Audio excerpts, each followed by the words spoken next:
We're Tim and Abby Smith. We been married for 6 years, 7 years, Yeah, seven. 7 years. I don't know. I don't know. We're here.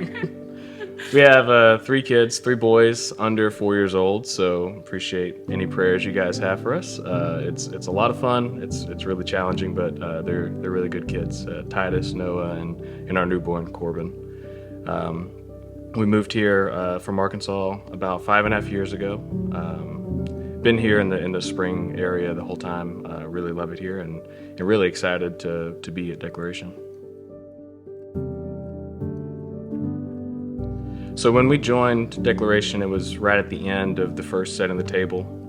They had started the Around the Table series, and so we heard people talking about the commitments that they made to Setting the Table, and but we hadn't really been a part of that challenge, and so didn't really step into that yet. And here recently, we've been feeling God directing us to pray about, what are we to give for Setting the Table. And so I accepted that challenge and prayed, and had no expectations of how God was going to answer that, but I was just waiting for an answer. And that very night, I had a dream that I was with a group of people, and there was a young man who was going to commit suicide. And several people had tried to talk him out of it, and they asked me to come over and talk to him, and so I did, of course. And I didn't know him, I didn't know anything about him, and I just wanted to make a connection. So I asked him, I was like, "Hey man, so what's going on? What has gotten you in this situation? Like, how are you in this place that you're in right now?" And he told me that he owed this person a lot of money, and there was really no way out for him, and so this was his best way out. And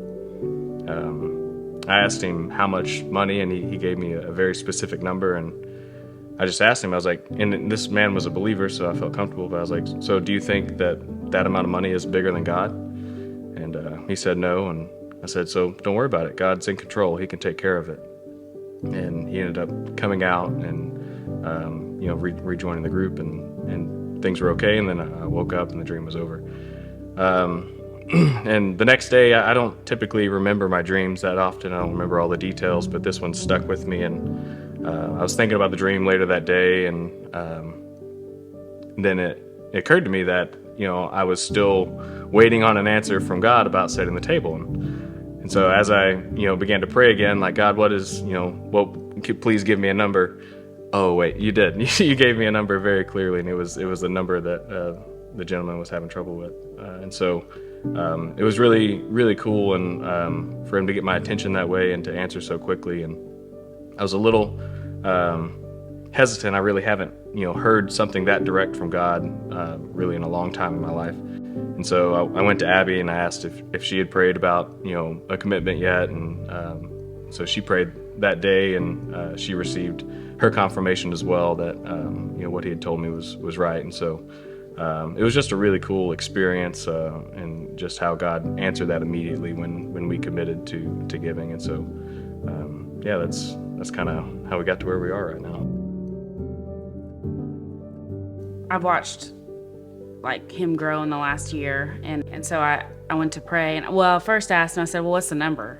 And he goes, "Well, I'd rather you pray about it first." Normally he just tells me things like that. And so I was like, all right, it's big. And so I went to pray, and I got a number too. It was not the same number, but so we actually wrote it on paper. he didn't want to say it out loud, so we wrote it on papers. And I said, "I bet mine's bigger than yours." He goes, "I don't think so." And so we wrote it on the table and slid it across, and he was right. His was bigger, not by much. They were close enough to where it was his was the more prominent answer. Mine was just confirmation that this was what he was asking of us. And so and that I was okay with it, and we're okay with this. And so but it was more of a gift to me to watch him work through that and just be a part of that. So yeah, it was scary for me to make that prayer, because I knew if I prayed honestly and asked God for a number and for my role in this, He would give it to me.